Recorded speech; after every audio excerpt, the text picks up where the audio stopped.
The United States opened fire on China with its tariffs, and China has fired back.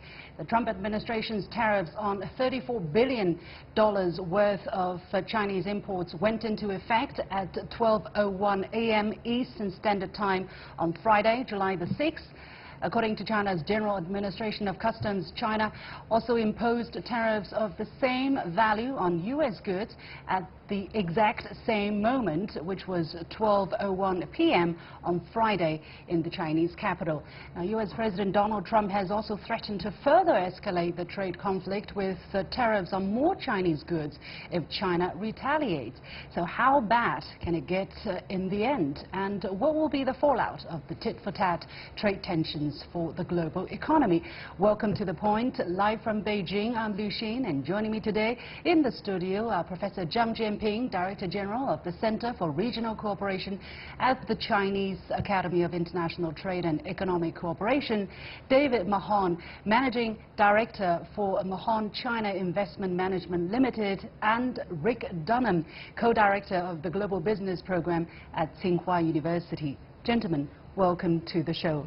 Let me start with this piece of news that has been spiraling, that has been going viral on the Chinese social media. Many of my friends are posting it. It's a picture of a freight ship called Pegasus, which was going full speed to try to reach the Chinese port of Dalian in northeast China before 12 o'clock noontime Beijing time, so as to avoid the heightened tariffs that China has vowed to impose on American imported soybeans. Professor Zhang, what does that tell us? Why are people so attached towards that kind of information? I'm afraid right now those transporters, as well as those businessmen, will hate, Trump's policy, trade policy, because those policies cause, tensions and this type of, unexpected behavior, and already, destroyed, trade orders. That following this type of events, you can imagine that next step, if you look at the global supply chain, if you look at global value chain, so a lot of business partners, they have to recalculate, how to get benefit and how to maintain trade partnership and how to create a new, relationship. Right. So that means, trade tariff, that's the very bad policy, imposing. Yeah. And it's also very difficult for people to prepare, what to do next, because we do not know what's going to happen, right? But I would like to really denote the response, the official statement from China's Ministry of Commerce, which came out earlier, and describing China's position. Let's take a look at the first slide, which says that China believes these tariffs violate the World Trade Organization rules and represent a typical trade bully, posing a grave threat to the security of global industry and value chains. Moreover, it will hamper global economic recovery and trigger global market turmoil while dealing a blow to many multinationals, enterprises and ordinary consumers. Instead of serving the interests of U.S. companies and people, the move will prove to be counterproductive and damaging. David, the biggest trade war and also a trade bully, what does that mean from the perspective of the Chinese? Well, it means that it's the United States that is initiating this trade war. And the term bully is appropriate because inextricably there is a battle now with every trading partner. Trump has taken on Europe, Australasia, Canada, Russia, Japan. Everyone is now being challenged. It's strategic folly. He's fighting on all fronts. The only loser out of this medium term will be America, but it will hurt Chinese companies. Orders that don't go to the States will cause some measure of unemployment. Smaller businesses will close. So it's disruptive, and if you think of the forums that are available, particularly the WTO, which America was very keen China join, so China would then be a part of the world trade regime and follow the rules of everybody else. China's been pretty obedient within that, and now we're in the situation where America's trying to work outside it. So it is an act of bullying because there are alternatives. Basically, many people have said in the United States, and I think they could have a point, that China could do more, or some of the things that China have been doing have not been as fast, as timely as China could have done. But why does it constitute a bully instead of anything else? Yeah. Well, I mean, Donald Trump could have made the logical argument, and there is a legitimate argument about market access in China, about intellectual property. You go through the rules system. I mean, that is why the United States wanted China part of the world-based trade rules system. Instead, Donald Trump just set the barn on fire, and we don't know where it's going to go. So I do think, bully is, that it's a rhetorical word, but he definitely is a disruptor, and he's disrupted the entire global trade system because he wants one-on-one negotiations throughout his career in real estate. He has been, people have called him bully, but he has taken on people less powerful than him. He has lost a lot of money for his investors while he has made money himself. And so he's following the same pattern. You just fill in the blank. And 30 years ago he talked about Japan like this. Now it's China. But it's also U.S. allies. It's the EU, it's Canada, it's Mexico. Yeah, now the difference is he is in power, right? He is the president of the most powerful country in the world, and that puts China in a very difficult situation. So again, coming back to the statement of China's Ministry of Commerce, the Chinese side, it says, having vowed not to fire the first shot, is forced to stage counterattacks to protect the core national interests and interests of its people.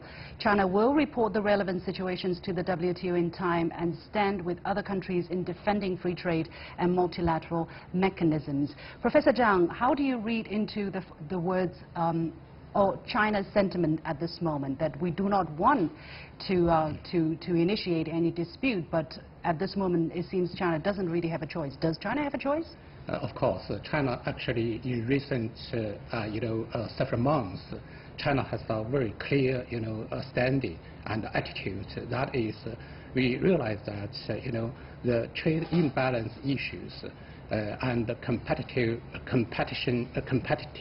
relationship between China and U.S., that's a long-term issue, medium and long-term issue. If you want to solve this type of problem, it will take time. Also, we should keep constructive attitude, and we need to be based on WTO rules and regulations.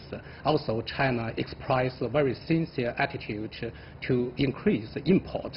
That would be a very practical manner. Also, from Chinese side, our clear saying is we will not dare trade war, because China has a solid economic So we will not basis. Be afraid of a trade war. Yeah. Let me ask you this. If China upholds or wants to uphold the multilateral trading system that is represented by the World Trade Organization, why does China not bring the U.S. to the WTO court instead of imposing retaliatory measures here? How does China explain that?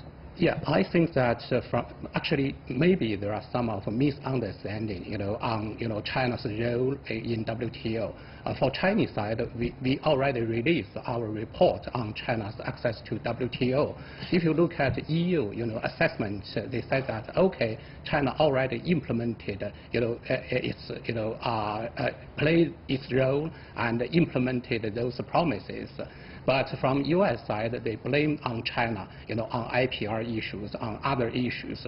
But you know that actually IPR issues from U.S. side, they intellectual property protection. They are using the domestic laws to to be on the WTO rules. So that's unfair, because that you have to respect WTO rules firstly. Yeah, David, your take on your understanding of if China could have done differently than staging this tit-for-tat retaliation against the United States instead of going to the WTO to sort out a multilateral solution. Well, I think it's doing both. It has already begun to place, as Europe has its protests in the WTO seeking for the system to be applied. But this is an attack, and actually there's a randomness to it. First of all, there were issues related to technology, then they were rescinded. Then there was a whole lot of posturing and tweets that were quite confusing. So it's been very hard for China to read it. I do think, though, that this administration in China has played it very well in not reacting. They're responding to the degree that they think they have to. But I don't think that China will be the driver to deepen this dispute. There is one bigger issue, though, and I think it's a more serious thing than just Donald Trump and what he's doing globally on trade and tariffs. It's the general sense that unless America is controlling the global economy, they're uncomfortable. And they fear China's rise. They think that China is already too powerful. But this is inevitable. Sooner or later. At some stage, there had to be some kind of clash. Unless there was a maturity. If you look at, in 1900, sterling and the US dollars were equal in global trade. And the process of America and Britain coming to almost a point of being 50-50 in trade kind of worked. So it's possible for the two nations to actually work together. But America is very concerned that China is more powerful than it actually is. So this is an act of containment at a broader level. And I think it's on both Democrat and Republican side, not just Donald Trump. Well, this is the deeper ramifications which needs longer-term solutions. But for the immediate effects, the Ministry of Commerce also reiterated how China is going to react. And it says that China still has its unswerving commitment to deepening reform and expanding opening up, protecting entrepreneurship, strengthening protection of intellectual property rights, and creating a good business environment for foreign invested companies in China. And the ministry also says it will continuously assess the impact on affected companies and take effective measures to offer them support. Rick, who will be impacted the most? What can be done about it?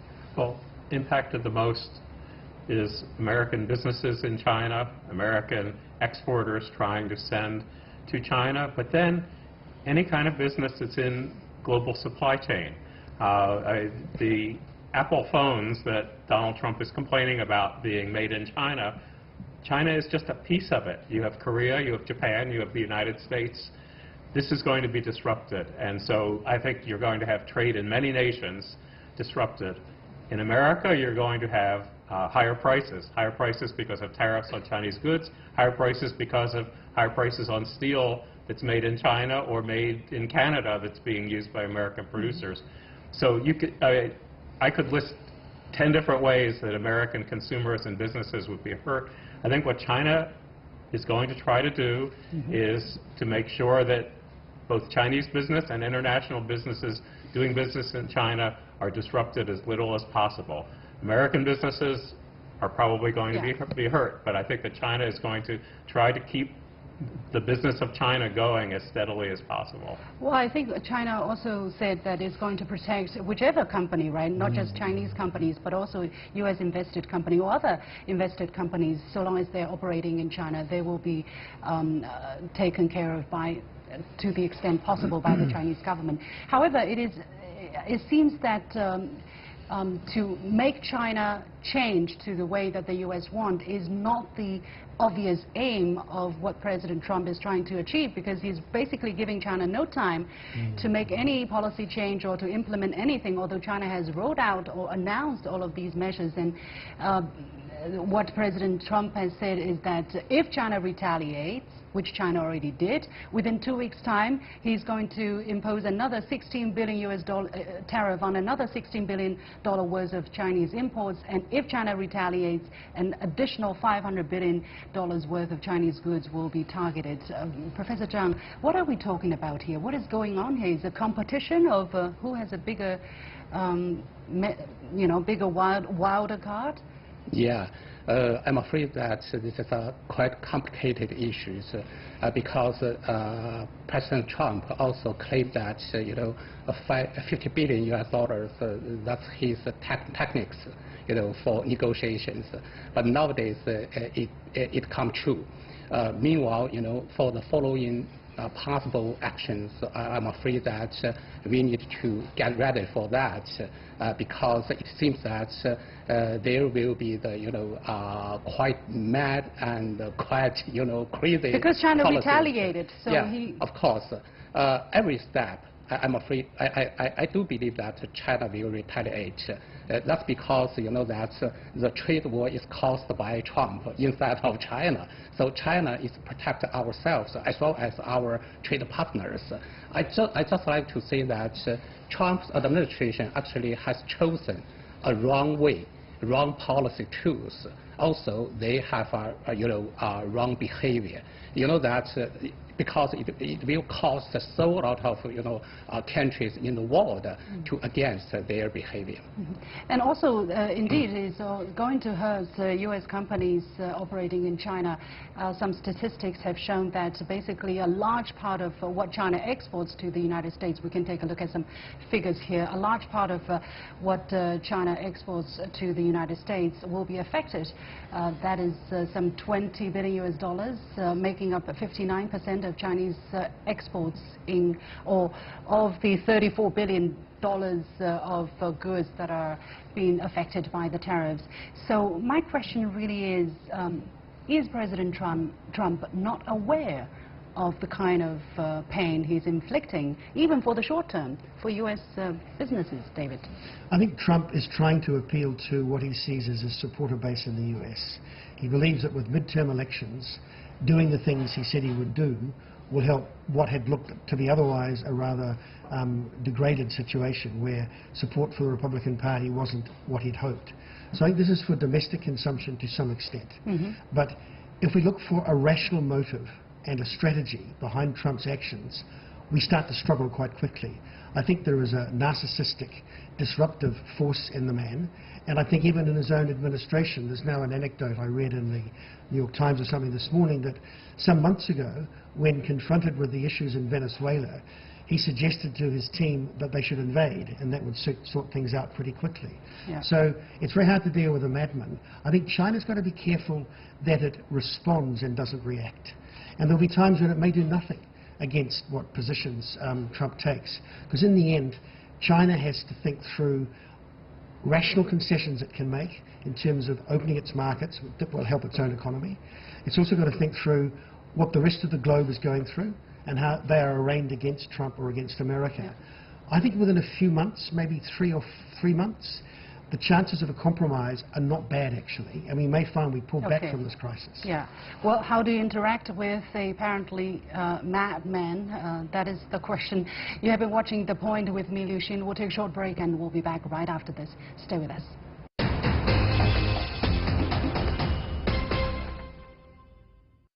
Welcome back, and we have been talking about the trade friction or the trade war that many say have already officially started between China and the United States and the impacts on these two countries and the rest of the world. Rick, do you think President Trump is making any sense with what he's doing on China in terms of trade? Well, I think his trade war is based on two fundamental fallacies. One is the whole concept of a trade deficit. I mean, that's what he's basing these tariffs on. There's too big a trade deficit.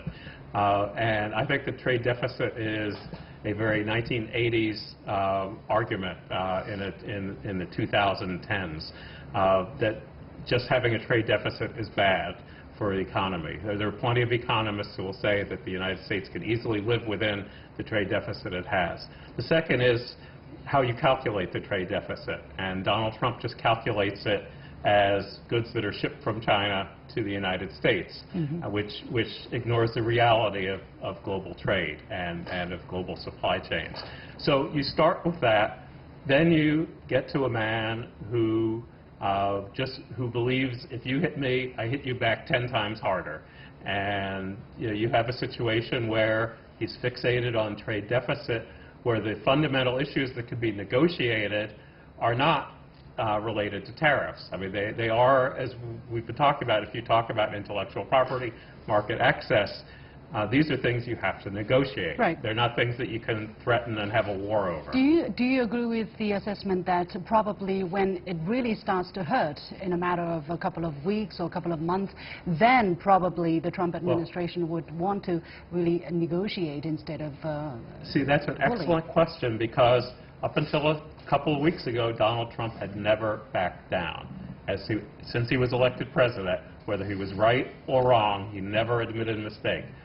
with the separation of families at the Mexican border, for the first time, his administration backed down on a policy. They didn't say that they made a mistake. They say that they're still following the same policy. This would be the model for China trade. He will never say, I lost the war, I made a mistake. But if there is enough political pain, like there was a huge amount of political pain about separating families, if his farmers, if American businesses, if his supporters are losing jobs in manufacturing because their factories are being shut down because of the war, that's when it'll happen. But it'll take time for the pain to bite, unfortunately. Yeah. It will take weeks or months. We are already seeing some stories coming out of U.S. businesses, right, having to live with the negative effects. Like Harley-Davidson. Yeah, like Harley-Davidson, but some people are saying this is just short term, this is just temporary, or this is just small in scale compared to the benefits that the U.S. could potentially get from being so hardline on China. David, do you see any rationality in that kind of argument? Not really. I think that this is one great self-inflicted wound, some act of economic self-harm on the part of the states. But again, the broader issue is you're dealing with a people that have been told by their media that China has caused a deficit, that has taken their jobs away, which it hasn't. They've been told that China is trying to achieve some domination of the world and replace the US, which it isn't. But many Americans believe that. Yeah. And also both Democrats and Republicans are in that frame of mind. So I think we'll get through this trade war into some kind of compromise, but we're still dealing with a fundamental problem that this will come up again in another way. And that's the challenge to China. How can they anticipate dealing with an America that is uncertain, that is trying to hold on to something that it believes China's taking from it? Yeah, and let's not forget, President Trump has very high support rate at this moment, right? Some figures, statistics put him at 40% support rate, so he has all the reason. Could be fake polls, though. Could be fake poll, but again, that's being reported. He's said to have high rating, and sometimes that is enough. Yeah. So what can the Chinese government do to bring things back on the right track? In fact, in recent months... what is the rational attitude then? Does China need to exercise restraint when the U.S. says, here, another $200 billion US worth of Chinese goods to be taxed? What does China do? Yeah, you know that we already claimed that not only, quantitative measures, but also qualitative measures. Is that rational? Yeah. Of course. That is being, irritated. Because we have different options.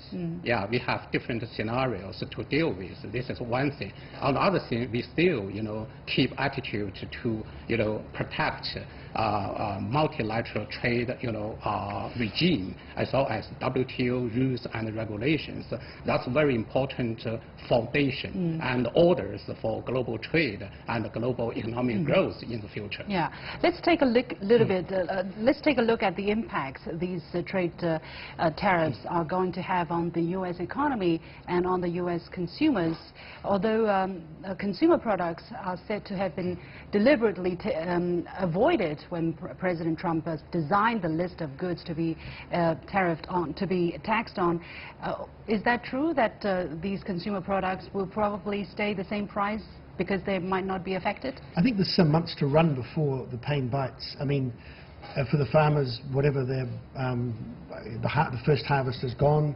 I mean, there's a lot of factors here where you're not going to actually start having financial problems if you're a grain supplier of any kind to China for some time.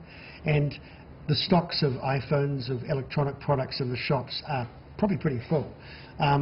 Enough that we've probably got a month or so before this starts to bite. Then when people start to pay more for a television set, or they pay more for household appliances that they've been paying the same price for 25 years because of low labor rates in China. It's kept average working class people in America having a very low cost of living on ordinary products.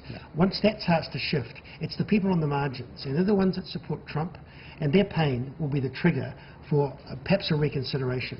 But I still think it'll take a couple of months before it bites in, not weeks. Yeah, Rick. You've seen it already. The prices of washing machines and dryers have gone up in the United States by 15%. So because of the steel and aluminum tariffs, and you're seeing it because the cost of raw products is going up. Companies are already laying off some manufacturing workers. Now, this is before this round of layoffs, I mean, this round of tariffs. I think it's only going to get worse in the U.S., but most people have not been affected yet, and it probably will take time. Yes, if you go into your Walmart and buy made-in-China goods, they're not necessarily going to be going up now. But I think eventually it's going to hit across the board. And I think Americans will be more affected by loss of jobs, by stories of crops rotting in the Midwest, by people in Wisconsin losing their jobs, than they will paying a few more dollars for a made-in-China product. And that's the irony, right? Because jobs are exactly, or jobs in the manufacturing sector are exactly why President Trump started the whole thing. But it seems that jobs in the manufacturing sector will be lost, will be hit first instead of. But in China as well, I mean, jobs in the manufacturing sector here will quite quickly go because workers are on piecework. The contractual system is quite different. The difference here is it will galvanize a lot of Chinese people, and rather than look upon the government and say, what are you doing to us, it'll make them, it'll bring more support, and there will be consolidation of support around the Chinese government, because they will feel this is America doing it to us. We have to eat a bit of bitterness to cope. Yeah, very briefly, actually, you know that nowadays you can see, you know, very good performance of, you know, jobless in the U.S. You know, very low unemployment, unemployment ratio. Meanwhile, you know, very low inflation ratio. You know that those two actually relying on, you know, in the past 10 years, U.S. You know, financial policies. Meanwhile, China provided those goods. But, you know, after trade war, I'm afraid the situation will be changed. Some people are saying that what this is leading to is possibly very similar to what the Smoot-Hawley tariffs fact that was believed to have led to the Great Depression in the 1930s. Rick, what is your take? That is true. Briefly, please. That the U.S. tariffs set off a cascading effect around the world. That's the danger. That's the biggest risk we face right now, is that this will affect supply chains all around the world, that you'll see it in East Asia first, but the war that's going on over cars in Europe and the cascading effect that could hurt the entire global economy. How much resilience does China have, Professor Zhang, towards a prolonged trade friction with the United States? How much resilience? I think that actually this type of, you know, relationship actually relying on, you know, in economics we say that's, you know, vertical specialization. Just because, you know, China is playing very important assembler roles in the world, and a lot of parts from U.S., from Japan, EU, and concentrated in China and assembled and re-exported to other countries. Meanwhile, you know, China has a full industry chain in the world. That's only one. Also, China can produce, you know, a so-called clustering effect and economic scale, industrial scale effect, and then we can reduce, you know, marginal cost. So I think that's a true reason. Not relying on China's, you know, trade policies or China's, you know, RMB exchange rate issues. Yeah. Okay, we have to leave it there. Many thanks to my three guests. Professor Zhang Jianping, Director General of the Center for Regional Cooperation at the Chinese Academy of International Trade and Economic Cooperation. David Mahon, Managing Director from the Mahon China Investment Management Limited. And Rick Dunham, Co-Director of the Global Business Program at Tsinghua University. Thank you for coming to the show. And many thanks to my audiences for having watched this edition of The Point. As usual, you can follow me on Facebook and Twitter using the handle The Point with LX. Download the application called CGTN to watch the show on your mobile devices, or go to YouTube and look for CGTN The Point. Thanks for watching. You've got The Point.